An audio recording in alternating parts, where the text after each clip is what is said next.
Yo tout le monde, c'est Aurel, enfin la reprise d'IQ, c'est vrai qu'on l'attendait, cette deuxième partie de saison 4, et elle s'est fait attendre, parce que normalement elle démarre en juillet, finalement elle démarre en octobre, bon, avec tout ce qui se passe en ce moment, c'est vrai que c'est normal, mais on s'était arrêté en plein milieu d'un match super important qui risque d'être assez incroyable.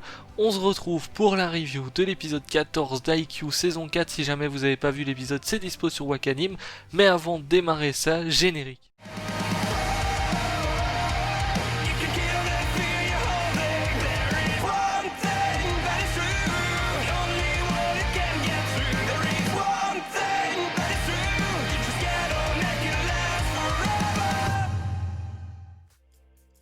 On va démarrer du coup par l'opening, qui est très sympa. On est dans la lignée en fait des openings d'IQ. C'est vrai que les openings d'IQ, ils te mettent directement dans l'ambiance un petit peu du truc. Ils se ressemblent un petit peu tous aussi, hein. C'est vrai que moi, si on met par exemple un opening de la saison 2, j'aurais du mal à dire bah oui celui-là c'est celui de la saison 2 parce que quand j'en écoute un, bah, j'ai l'impression qu'il ressemble à un autre tout simplement de la même série, donc c'est vrai que c'est très compliqué à ce niveau-là, et on est sur un truc assez sympa, même si personnellement j'avais une petite préférence pour celui de la partie 1 que je trouvais vraiment top.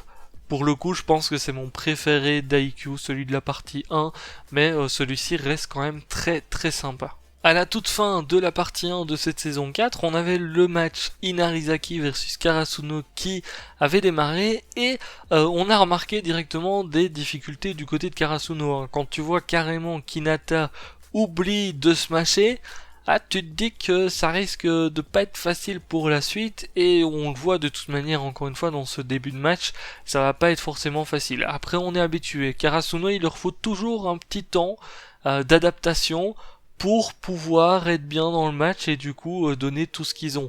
Bon là c'est un match quand même qu'on attend depuis un petit moment, juste pour l'affrontement Kageyama versus Atsumumiya, parce qu'on sait que les deux c'est des passeurs hors pair, donc c'est vrai que c'est quelque chose qu'on attend depuis très longtemps maintenant, et encore une fois Atsumumiya il a pu montrer juste sur cet épisode-ci au niveau des passes qu'il est très fort, parce que même quand il n'a pas une position de base qui est très bonne, il arrive à se positionner, à prendre son temps pour bien viser, pour bien tout faire et limite faire une passe parfaite. Donc juste pour ça, Kageyama il va falloir qu'il montre un petit peu de quel bois il se chauffe, parce que pour le moment c'est pas forcément foufou, hein. On le sait, Kageyama aussi il essaye un petit peu de changer sa manière de faire des passes etc. depuis qu'il s'est entraîné, et bon, petit à petit, je pense que Karasuno, il faut juste du temps d'adaptation pour qu'ils prennent leur marque, mais une fois qu'ils auront réussi à se coordonner un petit peu plus, etc., et surtout, à finaliser un petit peu ce qu'ils ont commencé, par exemple, Hinata qui arrive de plus en plus à observer ce qui se passe autour de lui pour anticiper la retombée des ballons et tout, c'est quelque chose qu'il essaye de faire, qu'il arrive de mieux en mieux à faire, mais il y a encore du chemin avant de réussir parfaitement à récupérer le ballon par exemple, ou quelque chose comme ça. Donc ça c'est une première chose qu'on a pu remarquer, et ce qu'on a pu remarquer dans ce match, c'est que les supporters vont jouer énormément. C'est vrai que les supporters, alors on l'avait déjà vu, hein, juste dans la petite partie qu'on avait eue à l'épisode 13, on avait déjà vu que les supporters allaient jouer un rôle du côté d'Inarizaki, et on avait déjà vu qu'ils essayaient d'imposer un petit peu le rythme du match finalement. Et bien ici ça se voit encore plus, donc on a finalement un match sur le terrain directement, mais aussi un match en dehors du terrain, parce que le but des supporters c'est bon déjà d'encourager leur équipe, histoire de les mettre bien, comme ça ils sont confiants, etc. Le but c'est aussi justement de perturber l'adversaire, et ça, ils y arrivent aussi du côté d'Inarizaki. Donc c'est vrai qu'à partir de ce moment-là, du côté de Karasuno, c'est un petit peu, c'est pas facile au début en tout cas, parce que ils sont là, ils ont l'impression d'être tout seuls en fait, tout simplement.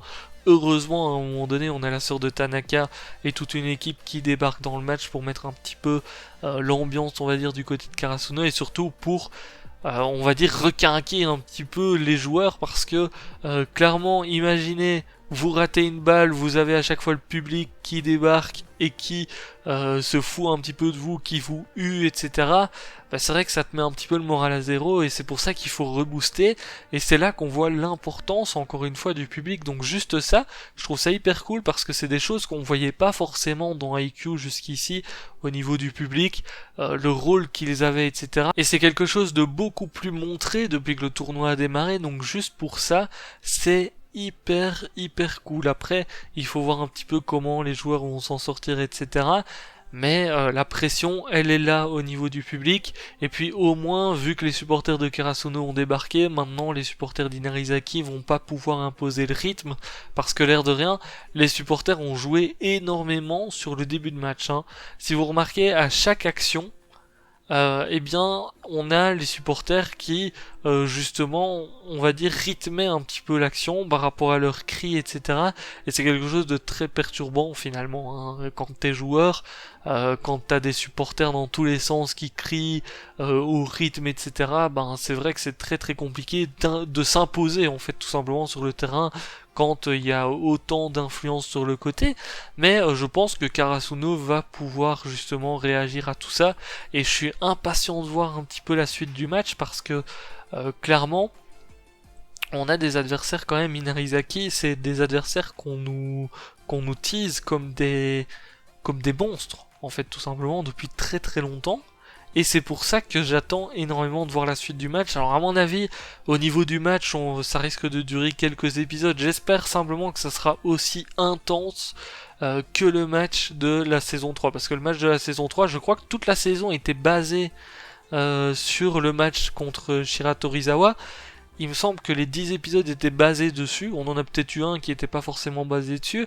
Mais c'était vraiment intense du début à la fin, limite. Et même si, bon, un match sur, allez, quasiment 10 épisodes, très franchement, c'est vrai que c'est pas beaucoup, hein, parce que t'as l'impression, enfin, on te dit ça, on te dit un match sur 10 épisodes, t'as l'impression que ça avance pas, sauf que finalement, le match, il était tellement intense et tout, que tu voyais pas le temps passer, en fait. Moi, je me souviens, je regardais les épisodes chaque semaine, ça sortait, bim bam boum, je regardais les épisodes, et je voyais pas le temps passer à chaque fois, et j'attendais à chaque fois l'épisode suivant, donc j'espère juste qu'on va rester sur quelque chose dans ce genre-là pour ce match-ci, mais dans tous les cas, ça annonce du très lourd. Impatient de voir comment Karasuno va se débloquer un petit peu, comment est-ce qu'ils vont réussir justement à reprendre un petit peu le rythme du match et surtout à s'imposer un petit peu parce que bon, pour le moment en face, l'air de rien, on n'a pas vu non plus tous les joueurs, donc c'est ça aussi le truc qu'il faut se dire, c'est que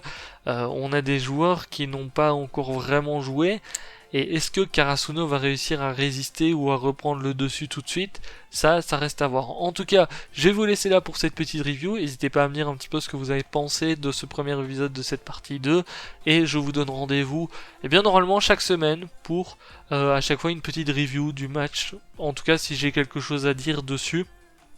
Parce que c'est vrai que les animés de sport, c'est un petit peu compliqué de faire des reviews dessus à certains moments parce qu'on a beaucoup d'actions parfois et on n'a pas forcément des petites choses à dire à chaque fois par rapport aux tactiques, etc. quand c'est de l'action pure. Donc on verra bien, mais logiquement vous aurez à peu près une review par semaine. Sur ce, je vous laisse là, je vous dis à très bientôt. Ciao, ciao.